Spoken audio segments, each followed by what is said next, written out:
Aí no versículo 7, porquanto se levantará nação contra nação, e reino contra reino, e haverá fomes e pestes e terremotos em vários lugares. No versículo 8, para concluir, mas estas coisas são o princípio das dores, tá certo? Então, nós temos conhecimento disso, não precisa nem falar, né? Isso aí é o princípio das coisas que hão de acontecer, é apenas o princípio das dores. As dores, na verdade, elas vão começar, elas vão, na verdade, elas vão se intensificar depois que Jesus voltar nas nuvens e aqueles que são do Senhor forem arrebatados, certo? Então, depois que a igreja for arrebatada, então haverá 7 anos de tribulação na terra. Aí sim, aí vão ser 7 anos de dores na terra. O que vem acontecendo aí nos últimos, principalmente nos últimos 3 anos para cá, e principalmente nos últimos meses, é apenas os sinais, tá certo? Para que haja um despertamento,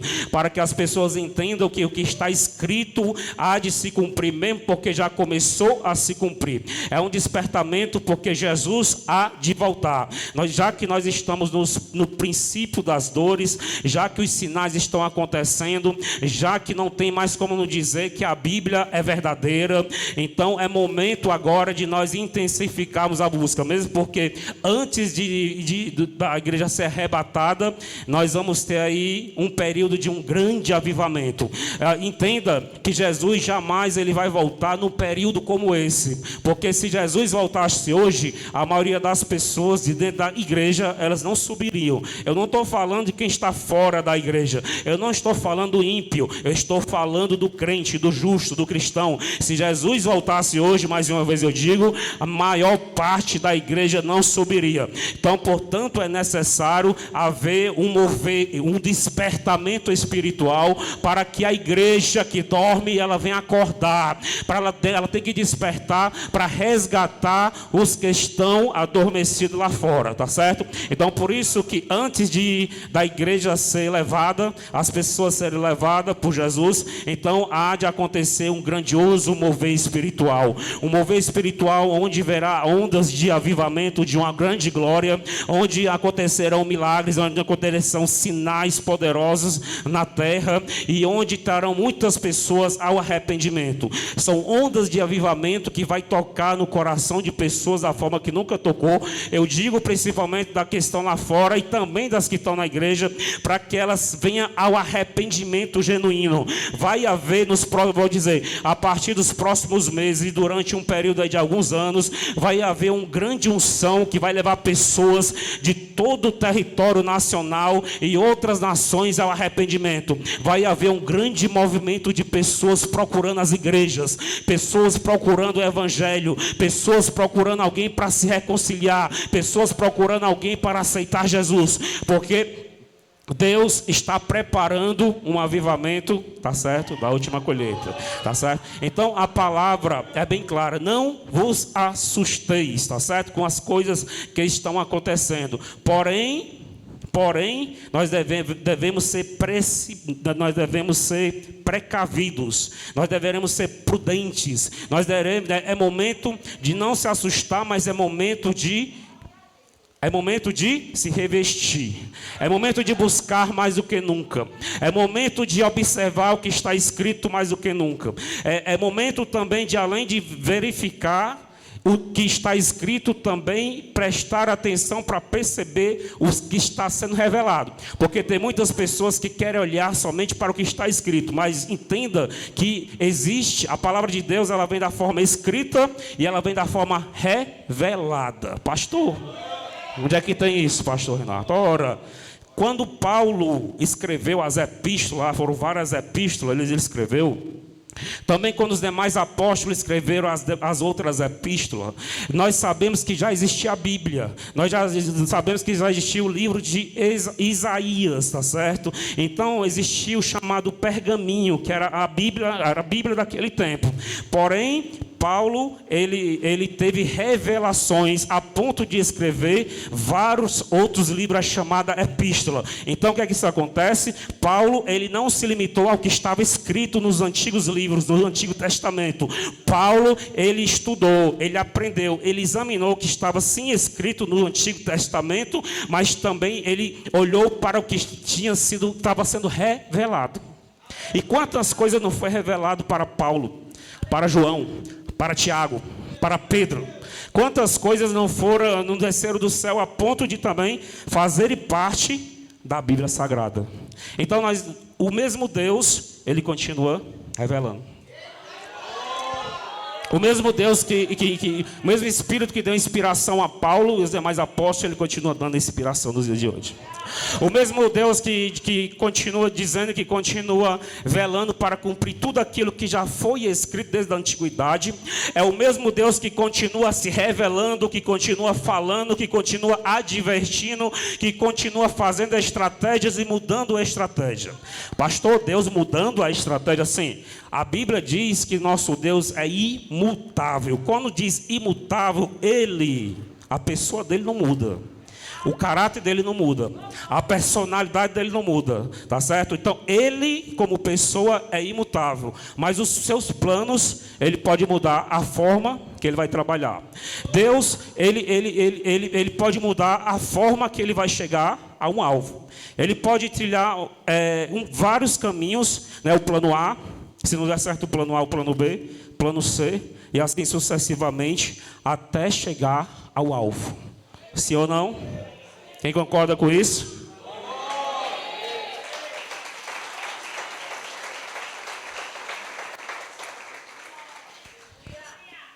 Para os cristãos mais tradicionais, o que eu estou falando chega a ser escândalo. Chega a ser escândalo, certo? Mas eu estou passando para você a verdade de Deus, tá certo? A verdade. Conhecereis a verdade e a verdade vos libertará.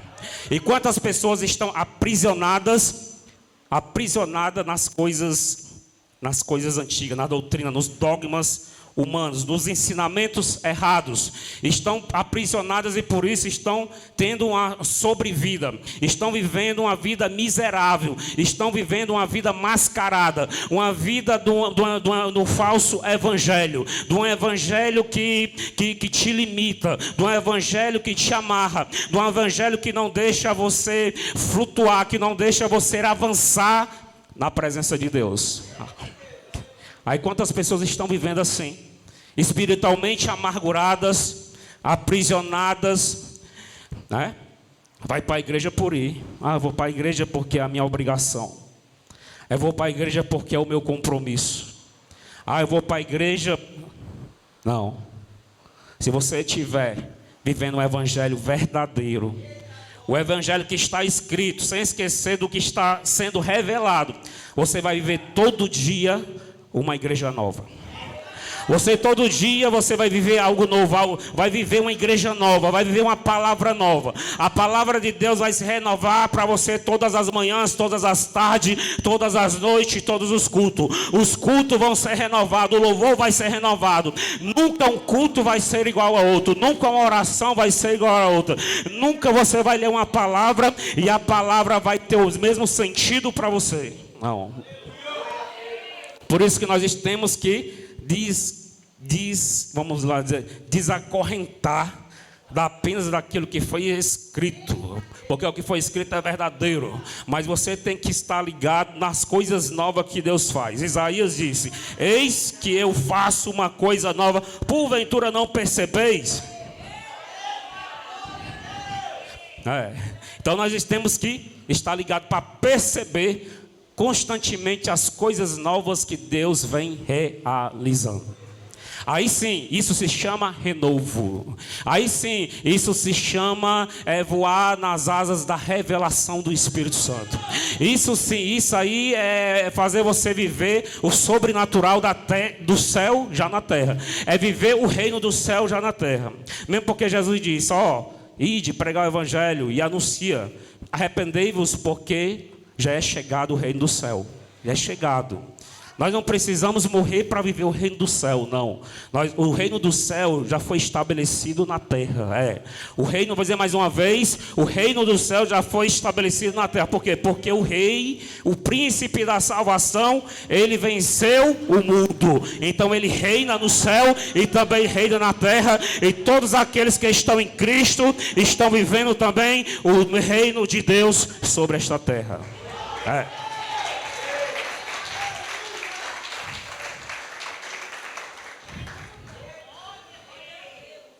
Então, é momento de agora nós, da igreja do Senhor, ela procurar se fortalecer. A igreja hoje, quando eu falo igreja, eu estou me referindo aos membros da igreja, tá certo? Aos membros, aos obreiros, todos os cristãos que fazem parte da igreja. É momento de nós edificarmos a nossa casa espiritual num profundo alicerce sobre uma rocha, tá certo? É momento da gente se fortalecer, é momento da gente buscar renovo, é momento da gente edificar casa espiritual, com profundo alicerce, um alicerce sobre uma rocha, Porque como diz a palavra, Jesus disse, aqueles que escutam a minha palavra e as observam, é semelhante a uma casa que é edificada com seu alicerce profundamente sobre a rocha, porque vindo o vento forte com ímpeto, ela bate sobre a casa, mas não derruba a casa. Porém, aqueles que têm um alicerce edificados rasamente sobre uma areia, quando vier o vento com ímpeto, então ele derrubará a casa. Aí o que acontece? Tem muitas pessoas que estão buscando o poder de Deus, tá certo? Mas se você não estiver edificado sobre uma rocha, você recebe o poder de Deus hoje, mas antes de chegar em casa, já está vazio. Você recebe o poder de Deus hoje, mas quando amanhecer, já está vazio. Por quê? Porque você recebe o poder de Deus. Você sai daqui uma labareda de fogo. Você sai daqui, ai meu Deus, só sai daqui, nem Miguel é igual a você, Aí quando chega em casa, o primeiro problema, a primeira discórdia, é igual um alfinete que bate numa câmara de ar, num balão. Pá! Murcha na mesma hora. Sabe o que é isso aí? É casa que não está edificada sobre uma rocha, está edificada sobre uma areia. Qualquer vento, a casa cai. Tá certo? Então, não é mais momento da gente ter casas, estar construindo casa espiritual edificadas com alicerces fracos, tá certo? É como diz a parábola das 10 virgens.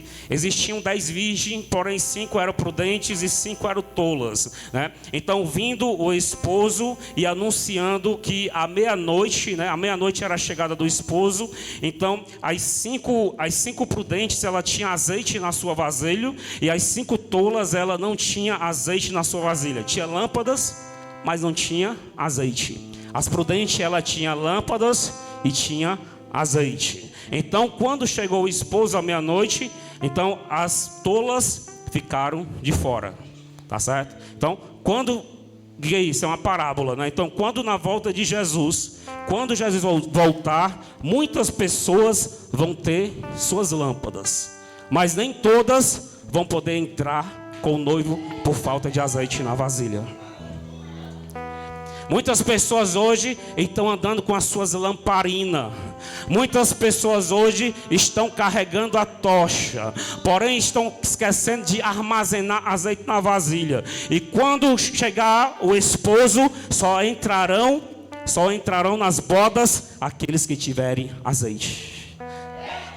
Diz para a pessoa que está ao teu lado: não adianta ter lamparina se não tiver azeite.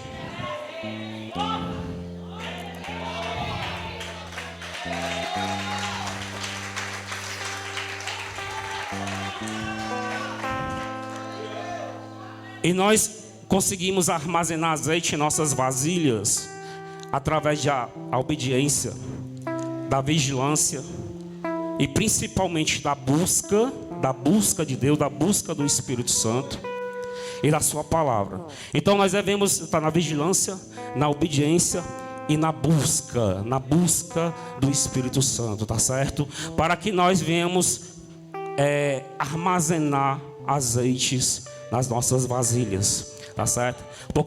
Porque azeite na vasilha é como uma casa que está edificada sobre uma rocha. Na hora que vier o vento forte, na hora que vier o problema, na hora que vier o fato contrário, na hora que vier a pandemia, na hora que vier a guerra, só vai ficar de pé quem estiver sobre a rocha. Só vai permanecer firme quem estiver com azeite nas suas vasilhas. Para ter azeite na vasilha tem que servir a Deus. Para ter azeite na vasilha tem que ser fiel a Deus. Para ter azeite na vasilha precisa estar firmado numa rocha. Precisa estar firmado na palavra.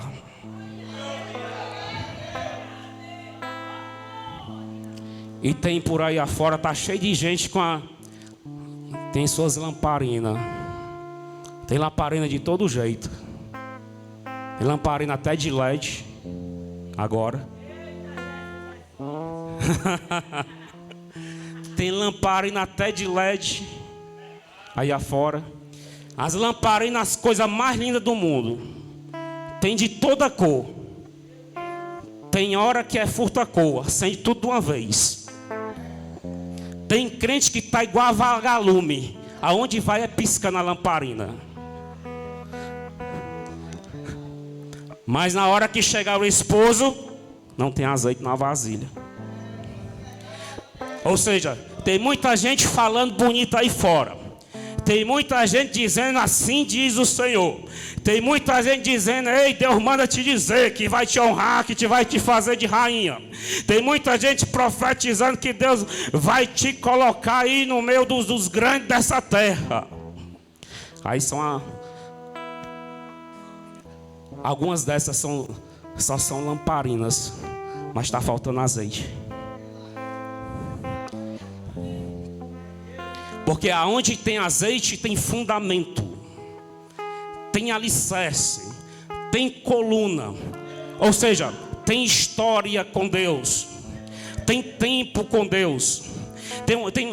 Tem altos e baixos, uma vida de altos e baixos na presença de Deus. Tem história. Passou por momentos bons na presença de Deus, mas passou por muitos momentos difíceis na presença de Deus. E mesmo tendo passado por momentos tão difíceis, você não saiu da presença.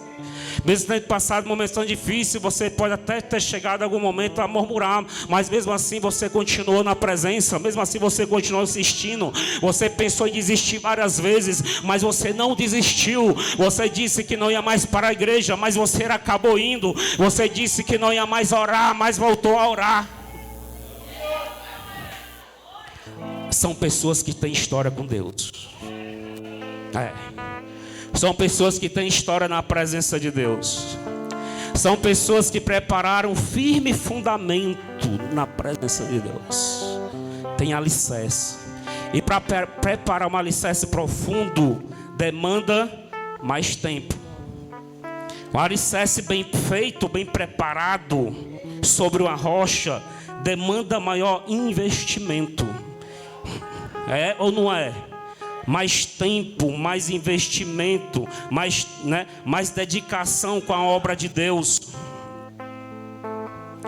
Exige maiores esforços para você conseguir edificar uma casa sobre um firme alicerce.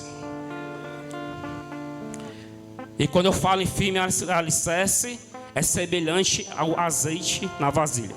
Para você conseguir ter azeite na vasilha, tem que ter história com Deus.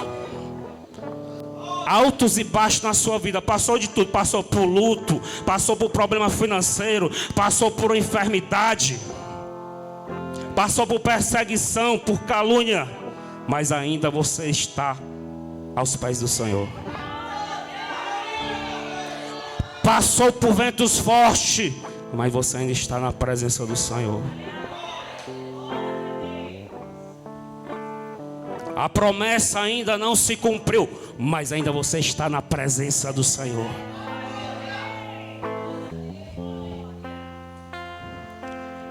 E assim, dia a dia, você vai aumentando o azeite da vasilha. O azeite da vasilha vai aumentando. O alicerce vai ficando mais forte. Vai ficando mais fundamentado sobre uma rocha. E eu estou falando isso porque nós estamos vivendo o princípio das dores. E no princípio das dores, como a palavra está dizendo, há guerras, rumores de guerra, há pandemias, há doenças. E só vai ficar de pé quem estiver sobre uma rocha. Só vai ser usado nas mãos do Senhor quem estiver com azeite na vasilha. Só vai conseguir prevalecer quem estiver história na presença de Deus. Portanto, eu digo para vocês, como a palavra está dizendo, neste momento não vos assusteis. Neste momento o que eu quero dizer para vocês, ânimo. Neste momento eu quero dizer para vocês, se agarre na rocha que é Jesus. Fique na videira que é Jesus. A palavra que eu tenho para você hoje, diante da tribulação, não só dos que está acontecendo nas nações, mas os que está acontecendo na sua vida particular, o que está acontecendo na sua família, o que está acontecendo nas suas finanças, na sua saúde, na sua vida emocional, diante de todos esses rumores, é momento de descer na presença. É como está escrito em Jeremias 18. Deus disse: vai à casa do olheiro e desce, e eu falarei contigo.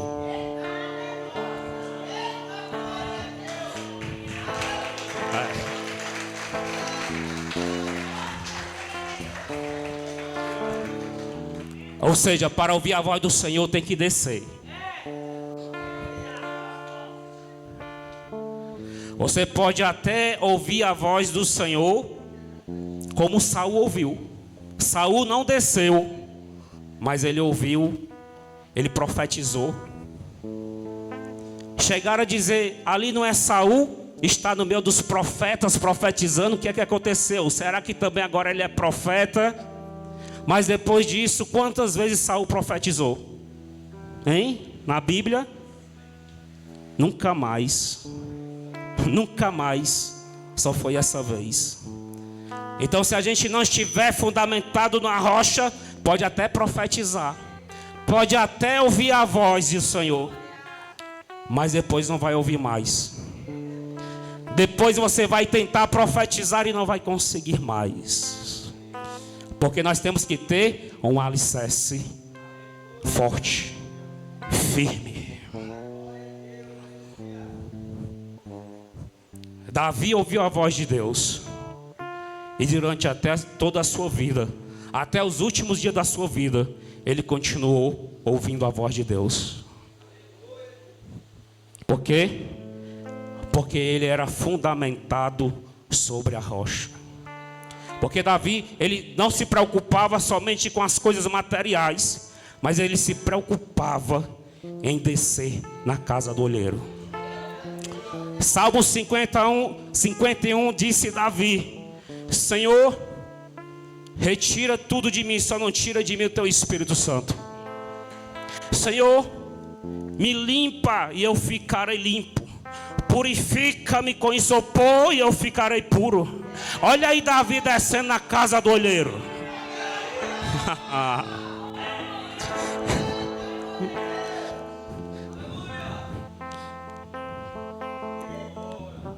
Aí nós temos que continuar sempre descendo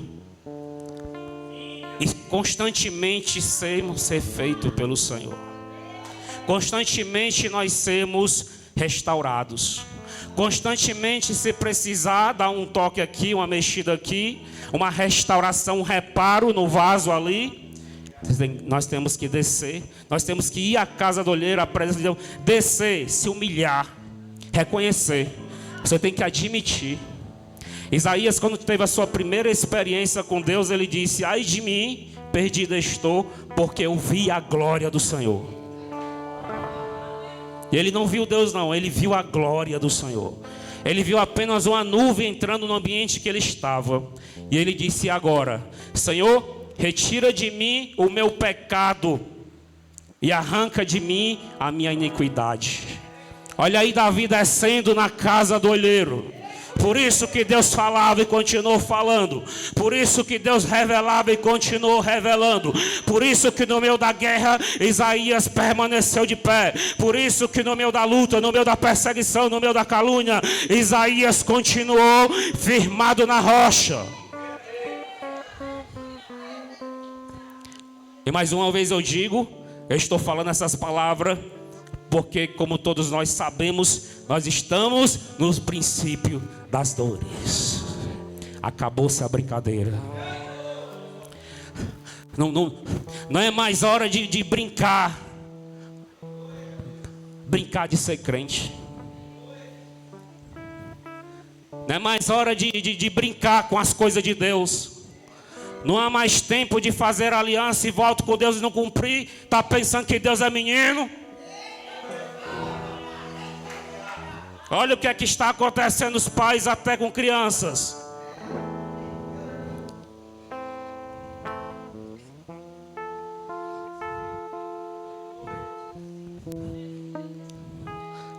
Mas você, é você. Você que tem sede de Deus. Você não vai se assustar com o que está acontecendo. Você que tem fome da presença de Deus. Você que ama a Deus verdadeiramente. Não só de palavra, mas atitude. É como a palavra está dizendo: não vos assusteis, pois ainda não é o fim. Ainda não é o fim. Como está dizendo no versículo 6 ou é 7. Bota aí, Miqueias. E ouvireis de guerras e rumores de guerras, olhai, não vos assusteis, porque é misto que tudo isto aconteça, mas ainda não é o fim. E esta palavra é profética para a vida de alguns aqui hoje. Isso aí que está acontecendo na tua vida ainda não é o fim. Esse demônio que se levantou contra a tua família, deixa eu te dizer, não é o fim da tua família. Esse negócio que se levantou contra a tua saúde emocional, deixa eu te dizer, não é o fim da tua história, não é o fim da tua vida na terra, não é o fim do teu projeto, não é o fim da presença de Deus na tua vida. Todas as coisas estão acontecendo, ainda que sejam assustadoras, que está acontecendo na sua vida, ainda que sejam coisas espantosas, mas eu quero te dizer, não se assuste com o que está acontecendo, não se abale, não se assuste com o que se levantou contra a tua vida nesses dias, pois ainda não é o fim, pelo contrário, é o começo de um novo tempo, é o início de um novo ciclo na tua vida. Eu quero te dizer que o que está acontecendo na terra, que o que está acontecendo nas nações, a segunda palavra de Deus não é o fim, mas é o começo de uma nova jornada, é um começo de uma vida eterna, é um começo de uma vida onde não haverá dores, não haverá choro, não haverá doença, é o começo da eternidade. O que está acontecendo, o que aconteceu na tua vida, é o começo de novo ciclo terreno na tua vida, só para aqueles que vai dando glória a Deus, começa a movimentar aí, crê.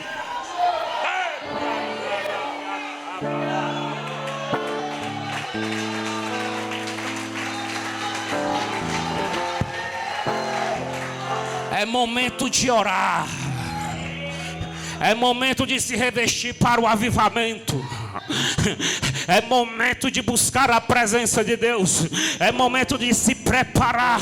É momento de se reunir com os irmãos. É momento de estar mais presente na igreja. É momento de círculo de oração, de consagração. É momento de dar as mãos, de se fortalecer. É momento de abraçar. É momento de comunhão, ó igreja. Desperta, ó tu que dorme. Não é o fim, mas é um começo de uma história avivalística na vida da igreja. É o começo do melhor tempo da igreja na face da terra. Entenda isso.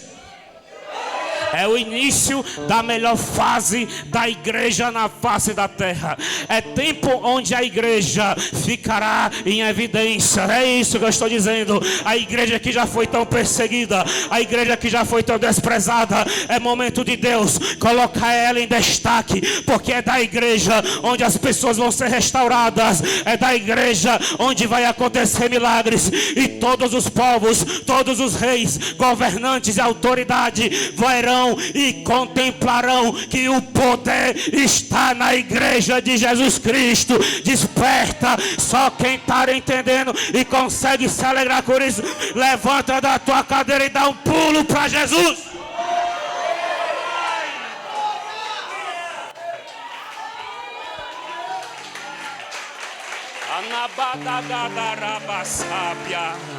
Deixa eu ser profeta de Deus para a tua vida.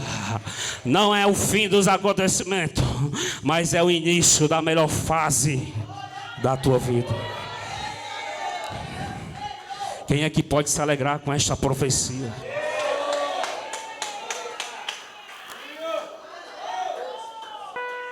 Estou liberando uma palavra no altar da igreja. Um centurião disse para Jesus: Jesus, não sou digno que tu entre debaixo do meu telhado, mas diga somente uma palavra e eu sei que meu servo será curado. Ele precisou somente de uma palavra. Eu estou liberando várias palavras aqui, eu já liberei.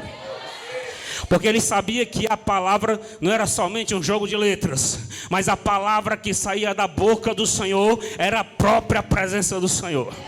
Ele sabia que Jesus era o verbo que se fez carne e habitou entre os homens. O verbo é a palavra.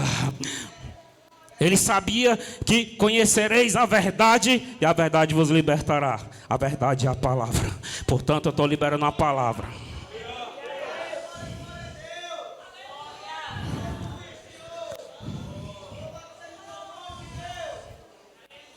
Estou sentindo a glória, a presença de Deus. Quantos já receberam esta palavra? Quantos já entenderam que você está entrando numa nova fase da sua vida?